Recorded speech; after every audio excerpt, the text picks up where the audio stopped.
What's up, gang? Welcome into Ask Dog Central on a Wednesday night. I am Graham Coffey. I am joined by my friend and colleague, Mr. Dustin Wood, aka 704 Dog, aka at FSF Recruits on Twitter or X or whatever we're calling Elon's app these days.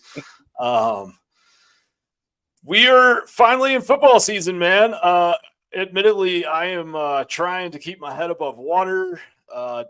Finally got a film review out last night. 5 days straight of college football was awesome, but it was also kind of bad for my productivity, to be truthful with you, because I like to watch college football. But Dustin, we finally got some actual games to talk about.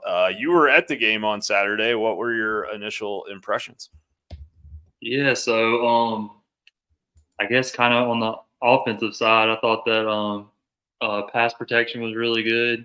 I feel like we're really deep on wide receiver, which is going to be good.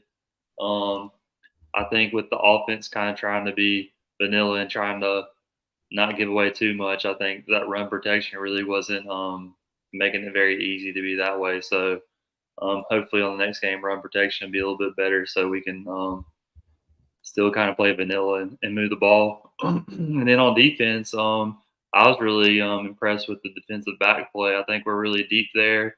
I think even the twos we had played very well and graded out good.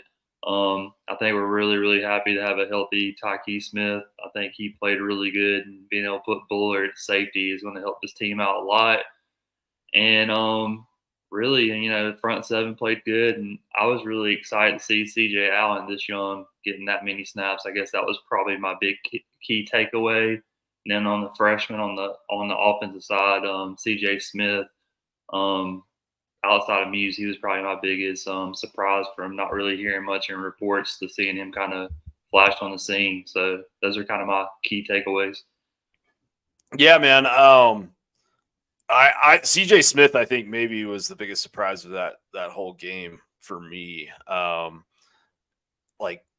We put practice reports up on DawgsCentral. Jason puts stuff up on DawgsCentral. Like, both of us talk to people almost every day about what's going on with the program. And we had subscribers this fall during camp ask about CJ Smith, and my answer kept being like, honestly, like, I haven't really heard a ton about him. I hadn't asked about him, but like, man, he looked like a totally, I think, different player than maybe who a lot of people thought he would be when he came in, just in terms of he looked like a physical wide receiver, and we knew he was a fast receiver. We knew he is a speed guy, but he looked very good in the open field, breaking tackles. And like, even Kirby, I think, shouted him out in the post-game press conference for, I think the way he phrased it was for running through a guy's face, which he did on one of those screen passes. But which will get you snaps with Kirby Smart. Absolutely, yeah. And, I thought it kind of brought up, actually, a question that we got from the site over on DawgsCentral. Hunter asked about the wide receiver position, and just, do you think any wideouts might be in a position to earn more reps than we thought or move up the depth chart because of their performance? I don't know if these guys – I don't know if the depth chart's quite that fluid where it's really week to week, but it's hard to not kind of start thinking about some of the combos that they can put out there after seeing some of these guys on Saturday night. Because, like, you put Ra out there with a CJ Smith, maybe at like a Z. I mean, he was playing, I think, more in kind of the X spot at times on Saturday, but I'm sure he can flex over. And then, you start talking about the combos that you can put out there with Arian Smith or Ladd McConkey or, Lovett, some of these guys that are a little more technical route runners. It's interesting because I think there's more like pure speed right now in that room than I can really remember at any point under Kirby, honestly, is just in terms of guys that you look at and say, like, that kid can get behind the defense. Because I think what we thought CJ Smith was going to be was a player who was more of just like a deep ball threat, right? Yeah, so he was with his recruitment, he was a guy that was like a 10-3 100, which is just ridiculously fast.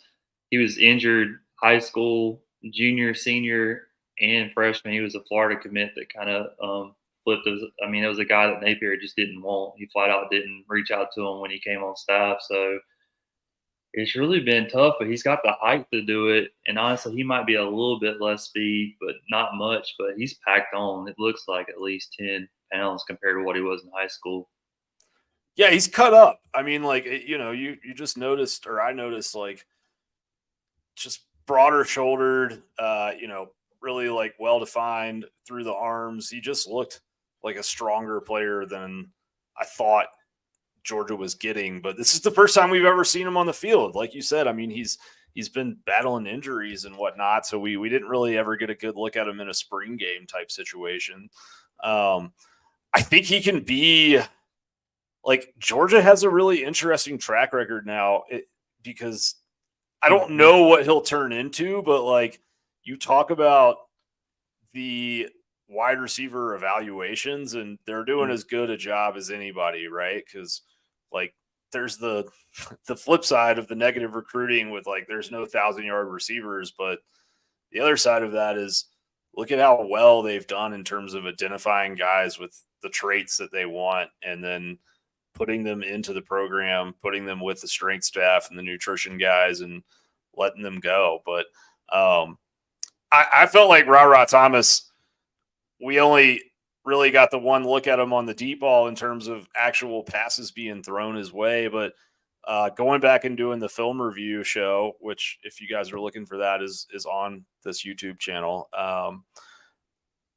I was impressed with his blocking. Like, he's way downfield in a couple situations where he's out there and he's 20, 30, 40 yards downfield and he's blocking for guys. And he's doing the things that Georgia requires of their wide receivers. So I think that he's going to, if we're talking about a guy that I look at and say, like, maybe he earned more snaps with his performance on Saturday night, I would probably point to him as well. Yeah, and this is without Rosemy and without Ladd. So I mean, we've really got 3 deep and there that guys that could fill in. And really, this was a position that you look back maybe like 5 years ago. Lawrence Cager, he gets injured and you're just kind of dead to the water. Looks like we won't be in that position for a while. Yeah, for sure. No, they definitely done a good job of building depth at the wideout spot. And, I think there's we talked earlier about the sort of the explosiveness, but I'm also just interested in, like, I think they have a wide receiver core that has a pretty complete skill set. In times in the past, there's been some possession guys or, some guys that are good in the slot, but maybe not the firepower on the outside. And it feels like there's a balance there right now. And, Saturday night, like, we haven't even talked about Mekhi Muse yet. I mean, he's definitely, I think he only played 10 receiving snaps and he had 3 catches for 75 yards and a touchdown. Like, he made the most out of his reps at receiver. Smith only had 13 receiving snaps by my count. I thought Dylan Bell looked really, really good. Like, just in terms of him and, I thought Beck, if there was anything kind of maybe, I don't want to use the word struggle, but like, there was some times where you could tell the chemistry wasn't totally 100% there yet with certain guys in terms of what they were reading. I think it's important to remember, like, Georgia's still, from what I see, still running the same read-based offense with their passing game that they were under Todd Monken, and that's dependent on receiver and quarterback reading the coverage the same way. And, these option routes that they're running in different places, like them basically seeing the same thing and having the same idea. And there seemed to be, I think, a very good chemistry with Beck and Dylan Bell.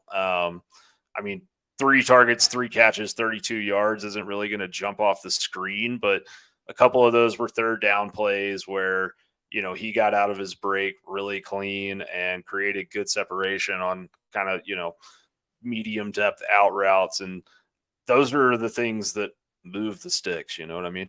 Yeah, that route in the second half where he had an out route, that was like one of the few times I saw Beck. He just trusted him enough. I think that was really the one he was going to go to the whole play. And that route, I mean, he created at least 5 to 7 yards separation. It was an easy pitch and catch. Yeah. What were your first impressions of Dominic Lovett? Yeah, so I'm in the camp that he's going to be the one receiver who's going to have these games where he just pops off for 100 plus, and everybody's just like in awe of him.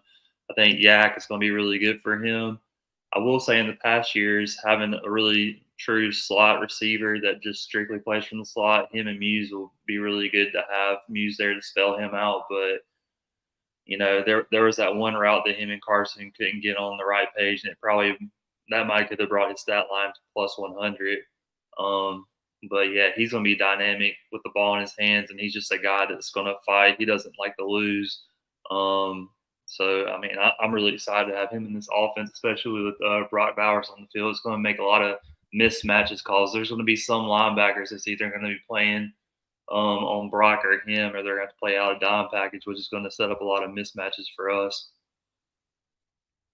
Yeah, I think, the one thing that, I think the play that obviously both him and Beck would want back was that third down that was kind of the short inside slant crosser. It was even a little more shallow than a true slant, but it's those things that that's what week one is for, honestly. And I thought, like, him playing in a new system, Beck being a new quarterback, these are the things that you expect to see at certain points. It's probably good to get them out of the way now and identify what they are. But I was impressed with how, kind of moving off the wide receivers a little bit. I was impressed with how Beck just kind of responded to the bad moments on Saturday night. Like, I just think it's very different to come out as a starter. I know that he's played in some games, but being the guy is totally different situation.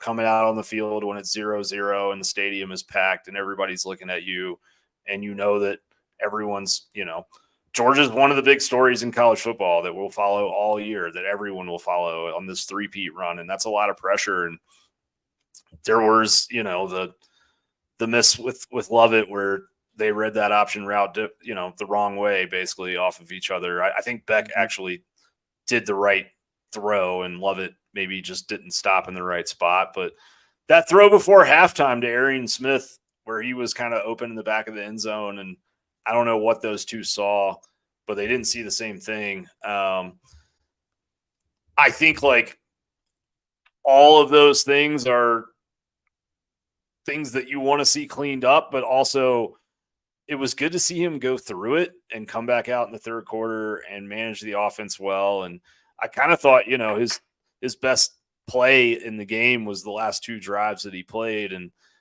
I almost wish that he had stayed in, because I think if he stays in the game and Georgia keeps the offense running normally, then, he probably starts to do some special stuff. But the most impressive throw for me was when he was on that little roll out to the right, and he had Delp in the flat underneath there in the third quarter, and he chose to hit Muse instead a little bit deeper right at the sticks. And it was just kind of a play where he was passing up, I think, a good gain for a bigger gain, and identifying that second level throw and not being afraid to make it and being comfortable throwing on the run. I think those were all good things.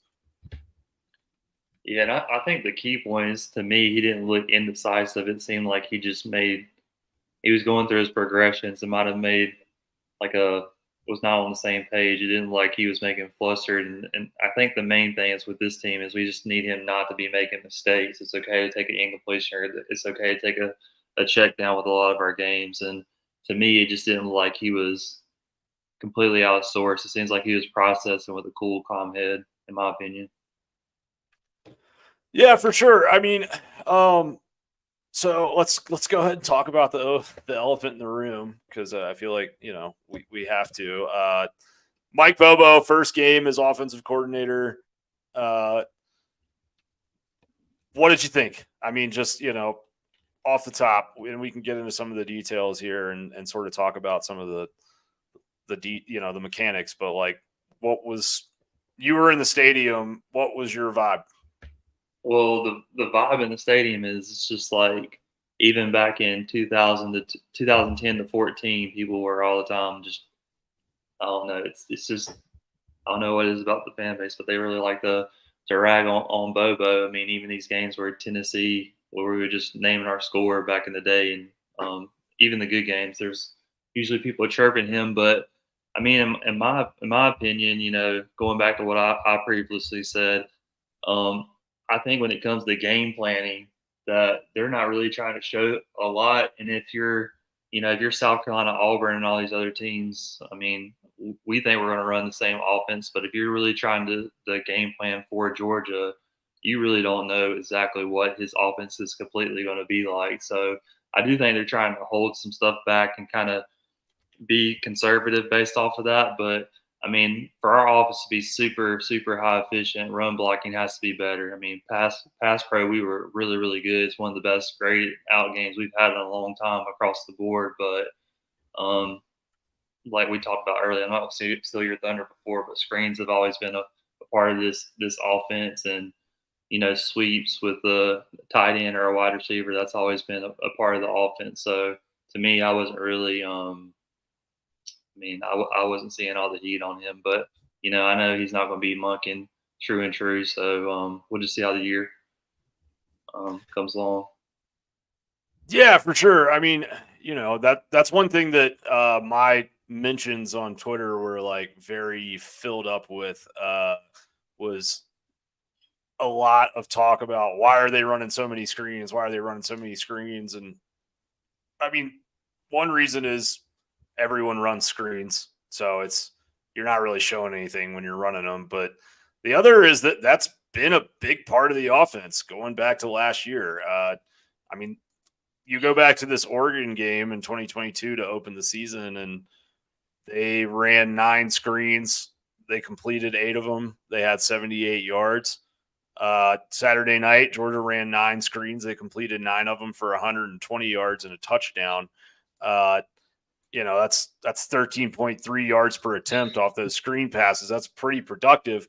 I know there was some that got stopped, but there was also one that popped for a 54-yard touchdown. And that's kind of like, I think the other thing that's very important to remember is that Georgia came into this game with really no fully healthy running backs that had played in a college football game. And so that's a natural extension of your run game. And as is like the end arounds that you mentioned a second ago to Brock Bowers. But I know people are eager to see Carson air it out because he's the new quarterback and he's 6'4" and he's got a big arm. And I think people have been waiting for this idea of the blue chip quarterback that's going to bring more of like the natural vertical passing game.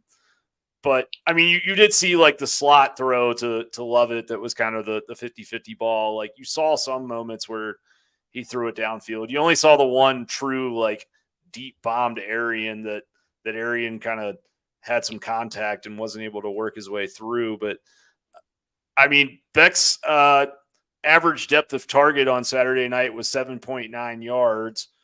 Stetson's average depth of target to start the year against who was it? Oregon last season was 5.6.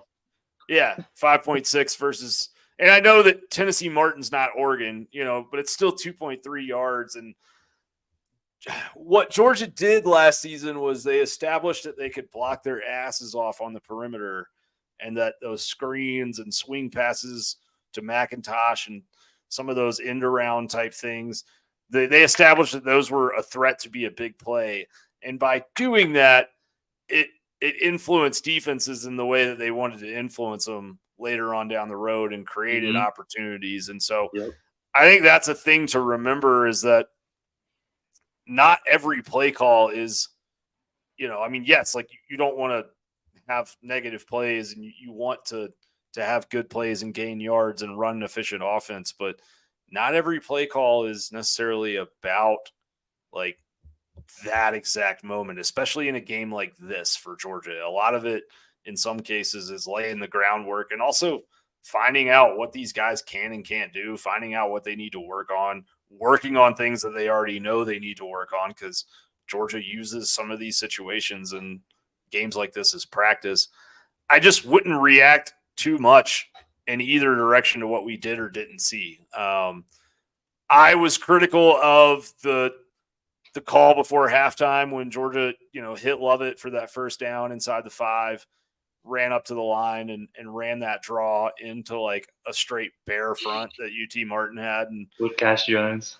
With Cash Jones, yeah, with Cash Money Records. I also, though, give Kirby Smart credit for standing at the podium, a couple days later, I think Monday or Tuesday, he stood up there and he was like, that was a bad deal. We thought we were closer to the goal line than we were. It was a bad call. And it's a first game for coaches too. And I think like there's an admittance there. And honestly, we don't know truthfully like what that call was. If that was an RPO that Carson chose to hand off, or maybe like, I'm not saying that's what happened. I'm just saying, I don't know. It's UT Martin. If it happens against Tennessee, it'll be a much more of a, conversation point. But I just think, yes, Georgia's so talented and they've got all these guys that are back and that have played, but a lot of these guys weren't starters before, and it's just a different deal, and it's an adjustment period. And we've kind of talked, you and I've talked on this show for a while, like leading up to the season, that Georgia has a 2-week preseason, and that's what we're in right now. Yeah, and I don't think we get any injuries in that game either. I mean, that's probably a good key takeaway. I don't think we had a single one. Not that I'm aware of. Yeah, and that's major. I think that's very crucial that they didn't. You brought up the offensive line already, but like I went back and did the film review stuff, and it was kind of twofold in the sense of like, yes, UT Martin loaded the box and they were trying to shoot gaps, and I think if Georgia had wanted to in that game, that they could have run a lot more gap scheme, or B, they could have done some more things off play action.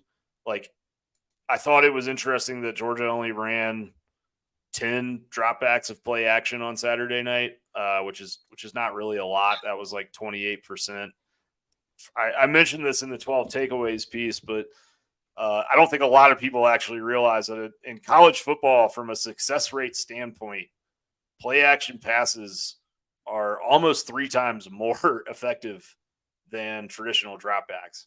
So, like, if you want to help a quarterback, particularly a young quarterback in his first start, you run a lot of play action. It's obviously easier to run that play action if you're running the ball well to start with, but it was telling to me that they didn't feel like they needed to do that to get Carson into the game. Like, I don't know. I think that in a way that the happiest person on earth right now is Kirby Smart, because he loves hearing all these critiques and letting his players hear all these critiques after they've heard about how they have a great shot to win a 3rd straight national championship. Like, there's things Georgia could have done in that game to probably, create more explosives that they didn't. But the left side of the offensive line struggled. Like, I don't think there's any real way to sugarcoat that. Like, Ernest Green had some moments where he looked like phenomenal and like he's been doing this a while, and he had some moments where he looked like a first-year starter in his first game, and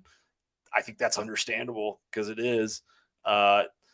Truss, I thought, maybe struggled to adjust blocking some of these smaller players. Like, there was a lot of times on tape where he kind of got his shoulders way out in front of him, and his head's kind of, like his eyes were more facing the ground, and it's obviously hard to block what you can't see.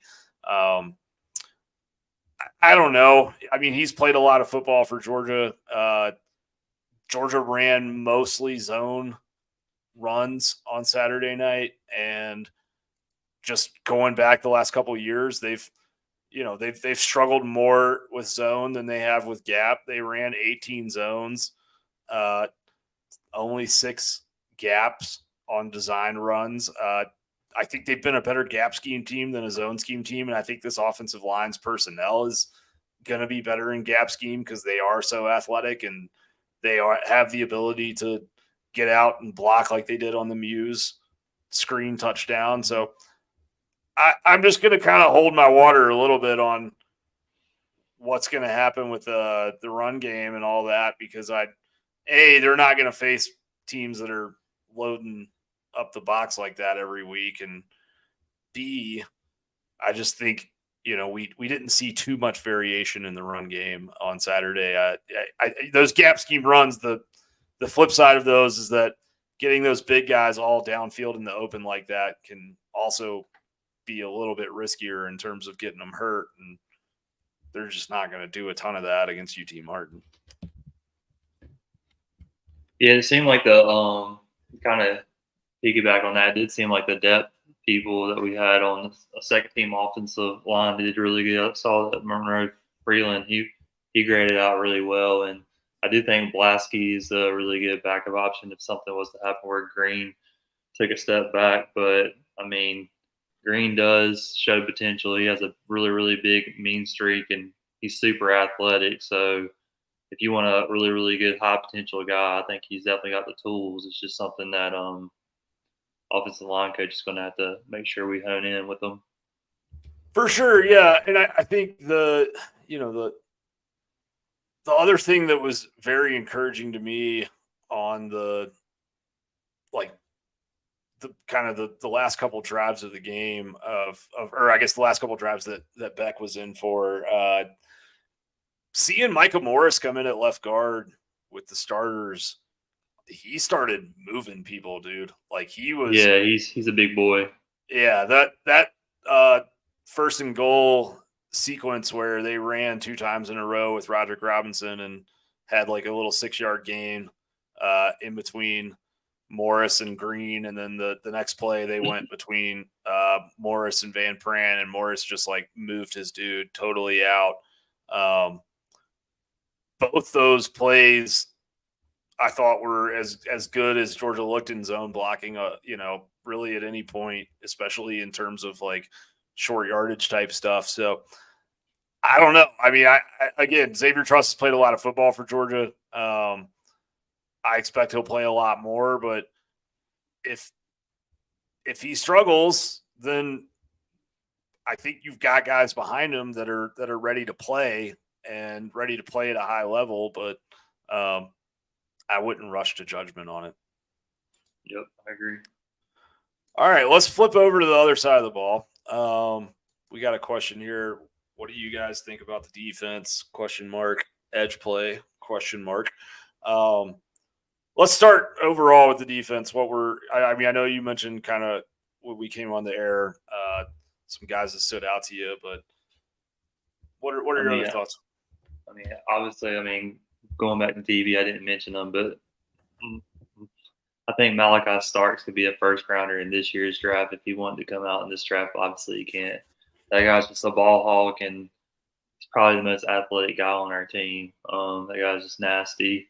On edge wise, I think we have a lot of guys there. I think we need someone to kind of step up. I think on edge, I'm usually not the negative person, but we probably need someone else on this team, edge-wise, that can step up. That's not name Chaz, that can help support in the run game. I think that's going to be a really big key for us to sustain success on defense, in my opinion. And I thought the guys inside, for me, Nazir, Warren, I don't think anybody just straight up stood out, but I think all of them were solid, and I think that it was good to see Jordan Hall get a lot of reps with the first team. And, I don't think he necessarily stood out, but I think that he had a really solid game. And that's what you want to see for an 18-year-old playing SEC ball. Yeah, I agree with you. on the whole, I thought like the back seven talent is just ridiculous, right? Like Georgia's got, I think, 3 safeties on their team. Like they might have the 3 best safeties in the SEC on their team right now. Like I think Javon Bullard, Malachi Starks, and Tyke Smith, those 3 might be better than any other safety in the league. And we'll see. Like we'll see what Caleb Downs looks like as the season goes on in Alabama. You know, that might be a hot take kind of thing to say, but just going back and watching how they played, man, good Lord. Starks all over the place against the run. Like he had, let's see, he was in on 5 tackles against the run, and his average depth of tackle was like less than 2 yards, which basically means you've got a safety who's lining up, 10, 12, 14 yards deep, and he's flying up to the line of scrimmage and reading things so fast that he's tackling running backs at the line of scrimmage regularly. And then on top of that, you had Tyke Smith, and what he was doing against those screens was just super impressive. He was getting under blocks. He was getting, he was basically too quick to get blocked in certain occasions. Same with Javon Bullard. And that's relevant. People say, well, it's UT Martin. Yeah, it is. But like one-on-ones are one-on-ones. And those are one-on-one situations where it's those secondary players against a wide receiver, and you either get off a block or you get blocked. And you're going to see a lot of that when Georgia plays Tennessee later in the year, because that's a big part of their system is spreading you out. And that was something that Georgia struggled with early in the season last year, was having leverage mistakes and not getting outside of those blocks to force those ball carriers back inside. And I thought they did a good job of it Saturday night. I thought they did a really, really good job of it. And I think, the inside linebacker spot, you mentioned CJ Allen earlier. Like, it was good to see Mondon back out there playing some. We know what Dumas Johnson is and can be. I think that it was telling that Allen played as many snaps as he did. Like, I don't think that's solely because Smile Mondon's not 100% yet. And he was making calls, man. Like, and not to mention Sorey, and like, there's so much talent and athleticism. Jalen Walker, like, we saw him at edge a lot in addition to playing at inside linebacker some. I think he was there some. Actually, now that I think about it, I don't even know how much he really lined up Who was there. that? Jalen Walker. He's playing a lot of outside in that game. Yeah, I don't know if he played interior. I can look for you. I'm checking right now. But either way, it is quite interesting to me. It'll be interesting to see how they manage all that talent at linebacker. It looks like he played 17 snaps at linebacker and 7 at edge. So he was there. He was there a good bit. Walker. I do think, though, crazy is if Raylan Wilson was healthy, he might be eating into those snaps. Yeah, I mean, for sure. And, you don't even have a fully healthy Mondon yet. I think, and Lightsley didn't play either, EJ Lightsley. He's dealing with some sort of injury from camp, but like in spring, there was a lot of people that thought he was the number 3 inside linebacker on this team, and that was with a fully healthy Smile Mondon. So it's going to be interesting, but they're going to be fresh at line. Georgia's going to rotate linebackers like maybe the same way they rotate D linemen at times. I do think we should talk about the edge, though, because like on the film review, I think that was the biggest red flag for me was the edge spot. It's not about the talent of these guys, right? Like, they're all very talented. It's just a consistency thing. And there's plays where you see all of them do it well. And then there's plays like even Michael Williams had some errors in terms of setting the edge on Saturday night. And obviously he was a freshman All-American last year. We know what he can do, but they got to figure out that jack linebacker spot. And that's the biggest question for me. And I think if they figure it out, this defense can be statistically up there with that 2021 defense. But you go down the list of guys that played there on Saturday night, and you just didn't see, I think, the consistency that you wanted to. And I mean, the list of edge defenders that played in this game is so long, but like Darius Smith was in there. He's not helping in the run defense. Right. I mean, he was more NASCAR package type style where Georgia's in third and long, but like Marvin Jones Jr. Yep. You stole the words out of my mouth. Yeah. I mean, he's got every athletic gift, but he just him and I saw CJ Madden. CJ Madden, those three, Marvin Jones Jr., CJ Madden, and Harris, or Darius Smith. Those are three that, you kind of wish that almost the three we got in this class, Damon Wilson, and Pimba, and Gabe Harris, those all three played really good for their snaps. They're just young guys. You almost wish that we would have had those guys 1 year older and we wouldn't be having this issue. But it just looks like those three guys I just mentioned, they just haven't developed as quickly as we want it to.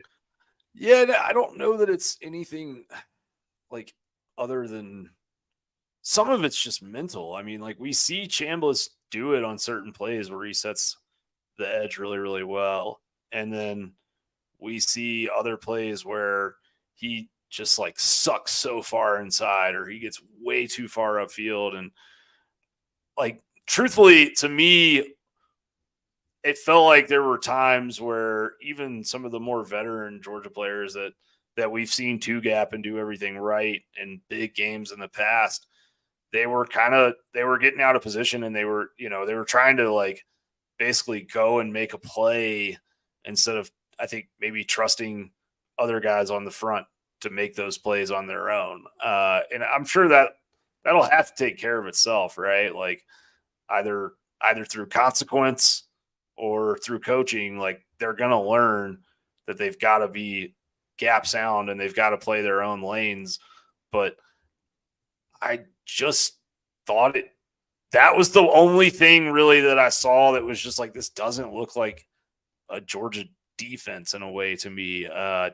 Like Ingram Dawkins had a couple plays where he played the edge perfectly, strung runs out, caused the running back to hesitate, created enough hesitation to where someone from the back seven came up and helped him make a tackle on a play that they strung out to the sidelines. And then there's other plays where he just bit so hard on these kind of zone read handoffs, like crashed the running back super hard and the quarterback's just left to run right out the back door. But Georgia had given up 60 rushing yards at the end of the first quarter to UT Martin, man. Like that's not going to fly for anybody in that building because the number one rule of Kirby Smart defense is that we don't let anybody run on us. And that's the thing I'm watching from week 1 to week 2, because it's not even about the stats really. It's just like, will the technique improve?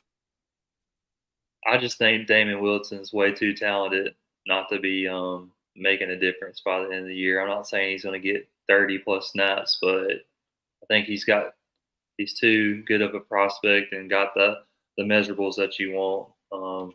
I think he's going to be a big contributor down the road.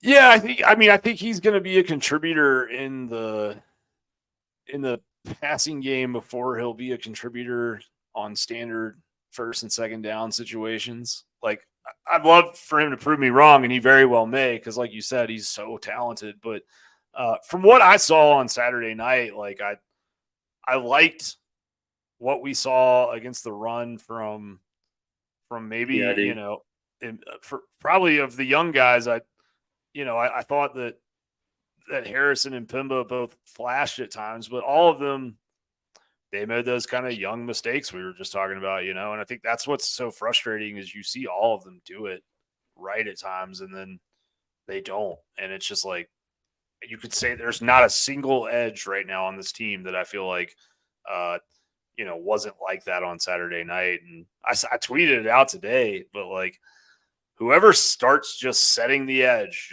just doing that, just doing the fundamental play the run the way that they're taught to play the run, that's going to be the guy that's playing 40, 50 snaps a game come, late September and October.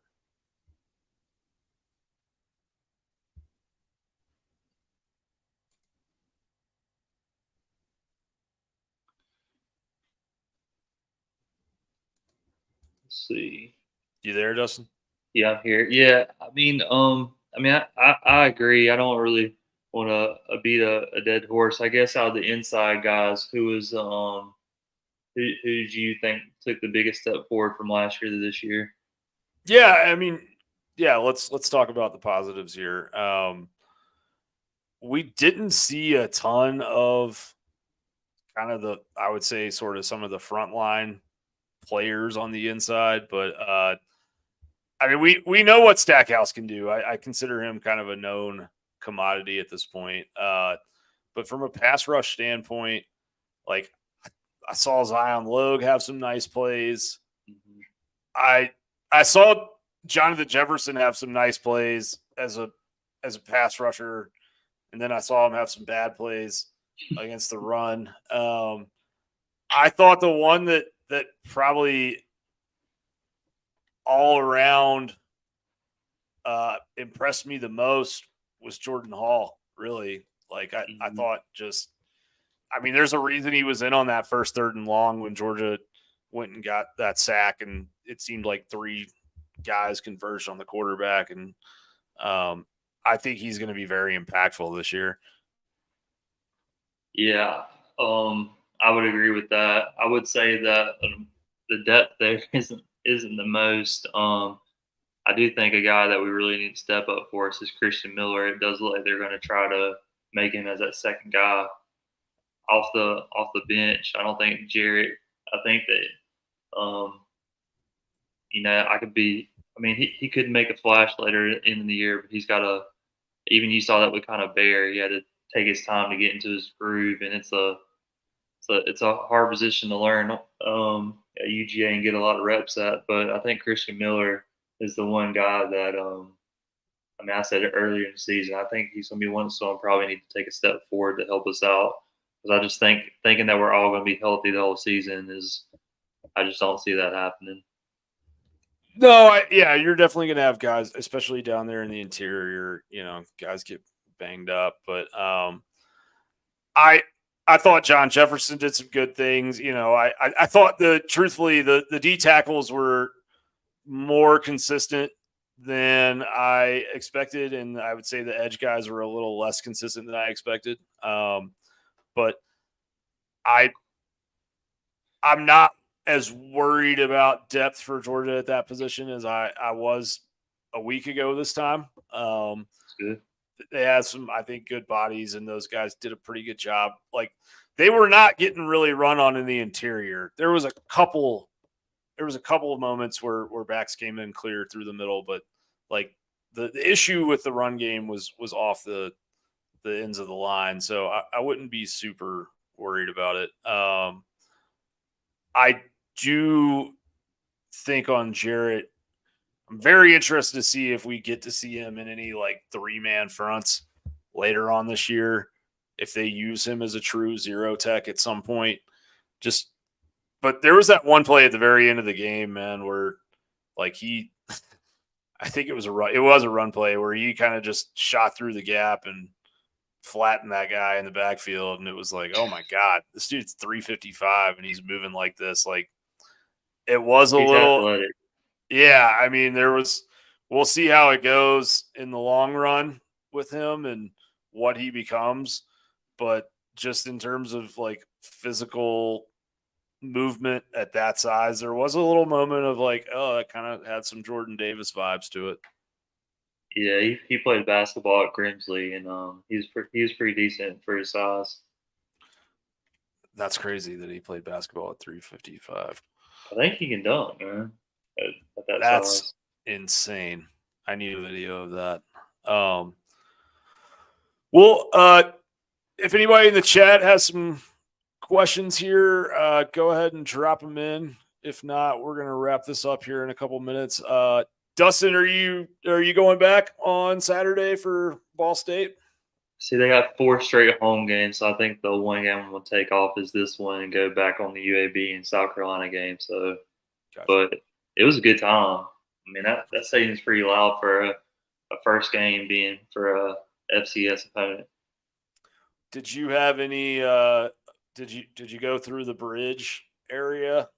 No, I come out of the visitor side. Okay. So no, I haven't. But they said it's pretty easy to go through. I was just curious if you had any impressions on that first time it was closed. Well, so what are you going to be looking for against Ball State? Give me a couple things you're going to have your eye on. I mean, I just want to see, can we just, I guess, just be more smooth from the get-go, establish a run. Obviously, that's something I said earlier, but establish the run and just kind of see the offense be a little bit smoother.